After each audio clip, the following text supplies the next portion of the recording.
Para obtener los resultados acá mostrados de IAF-DE, o sea, IAF donde se produce un daño económico, hemos utilizado los parámetros A1, B1, A2, B2 mostrados en la diapositiva anterior.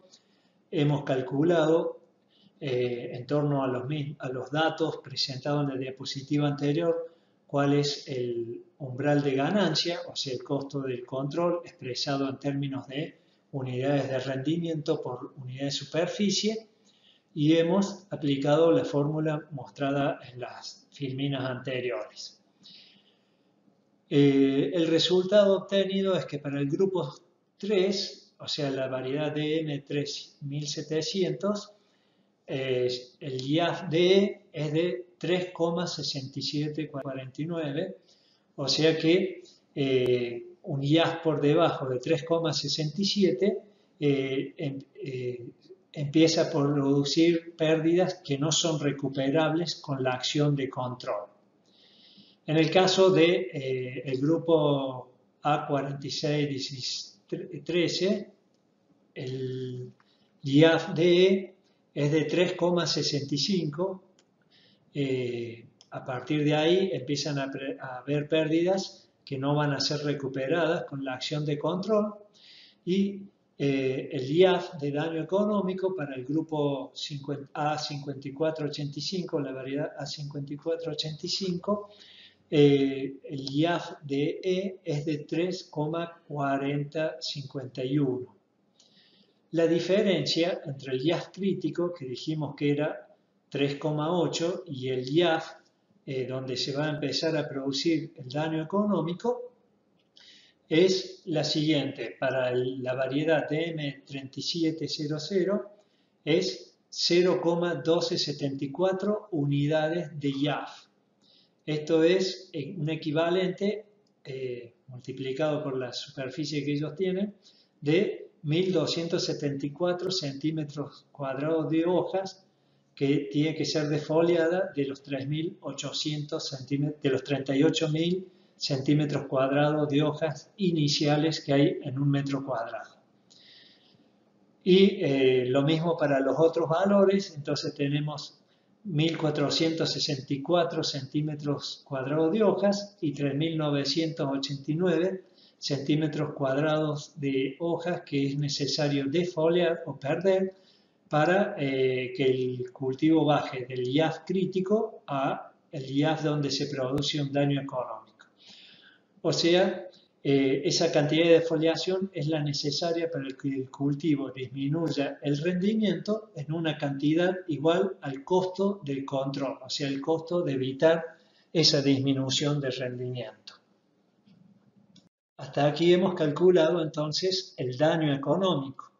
Ahora vamos a calcular el nivel de daño económico. Como recuerdan, el nivel de daño económico no es otra cosa que el daño económico, pero en este caso usamos a los insectos como un índice del daño económico. O sea, el nivel de daño económico es la cantidad de insectos necesaria para producir un daño económico.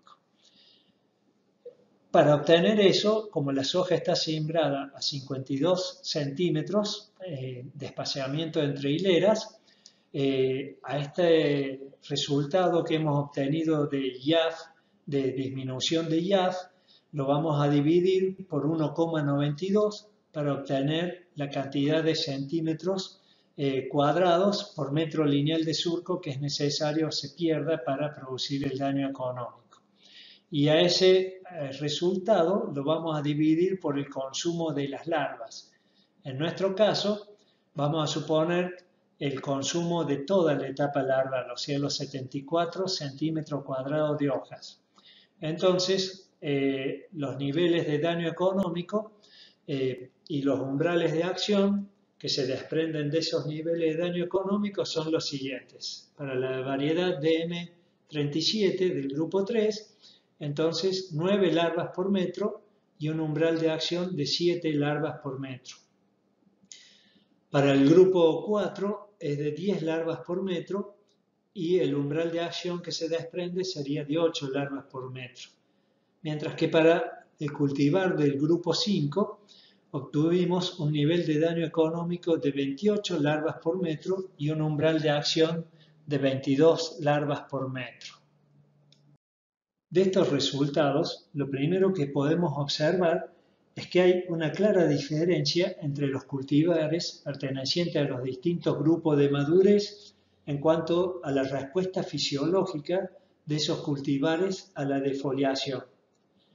Los cultivares, el cultivar de tipo A 5485 tolera prácticamente el triple de defoliación que los del grupo 3 y del grupo 4. Esta diferencia en la tolerancia entre los distintos grupos de madurez del cultivo de soja pone en manifiesto la importancia de poder calcular niveles de daño económico y umbrales de acción para cada grupo de madurez del cultivo de soja. Y cómo se pierde también nos pone en evidencia cómo se puede perder precisión en la toma de decisiones cuando utilizamos, en este caso, el método tradicional en relación con este método que nos permite ajustar la función de daño de una manera mucho más directa con el rendimiento del cultivo.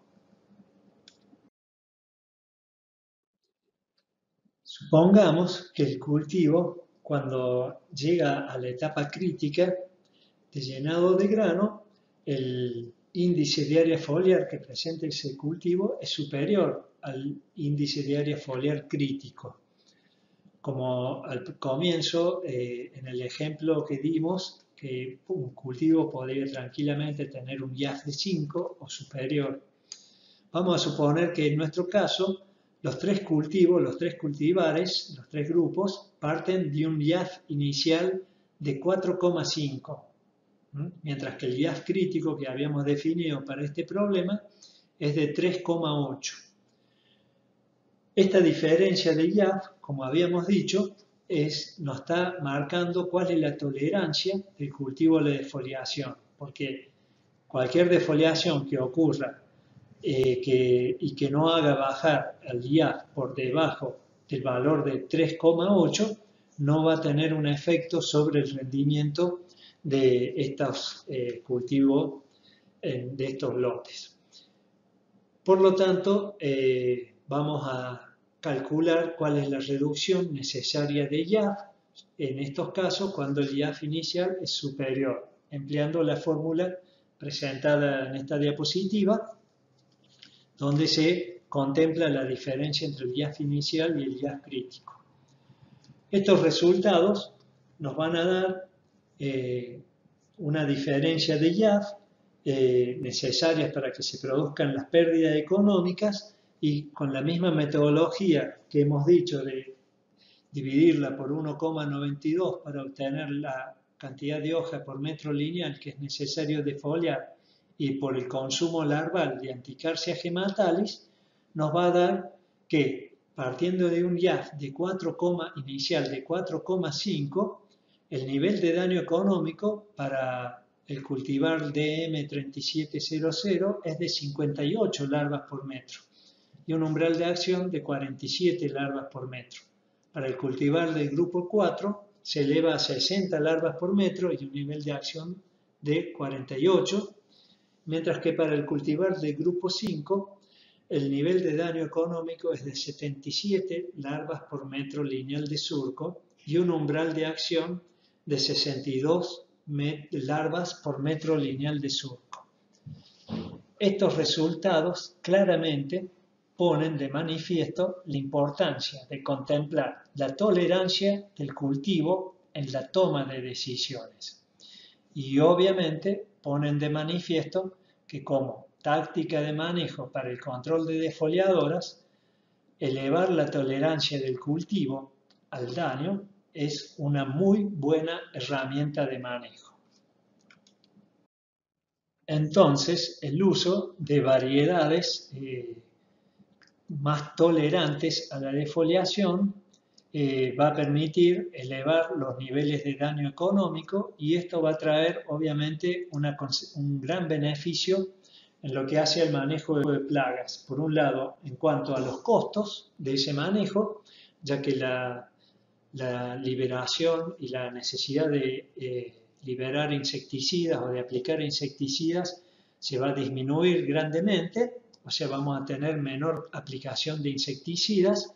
Eso implica menor costo y también va a implicar mucho menor impacto ambiental de nuestra actividad productiva.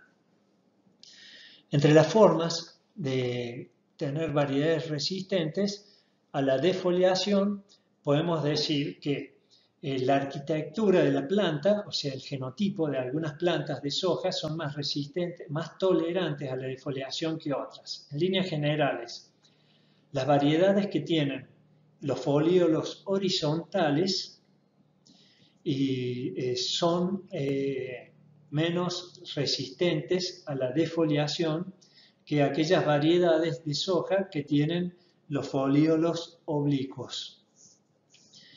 Esto es porque los que tienen folíolos oblicuos permiten un mayor paso de luz entre los folíolos, aumentando la cantidad de radiación fotosintéticamente activa que llega al canopeo del cultivo, lo cual lo hace que ante una misma índice de área foliar, estas variedades tolerantes con hojas oblicuas tienen una mayor tasa de fotosíntesis que las de hojas horizontales. Otro aspecto práctico que se desprende de estos problemas que hemos presentado, estos cálculos con 3 variedades, es que aquellos cultivos que están creciendo en condiciones subóptimas y que no alcanzan o no superan el IAS crítico debido a las condiciones en que están creciendo, necesitan mucho más atención en cuanto al manejo de foliadoras. Esto es, tenemos que prestar mucho más atención en los muestreos y estar preparados para realizar las actividades de manejo, de control, en relación a un cultivo que está creciendo en buenas condiciones.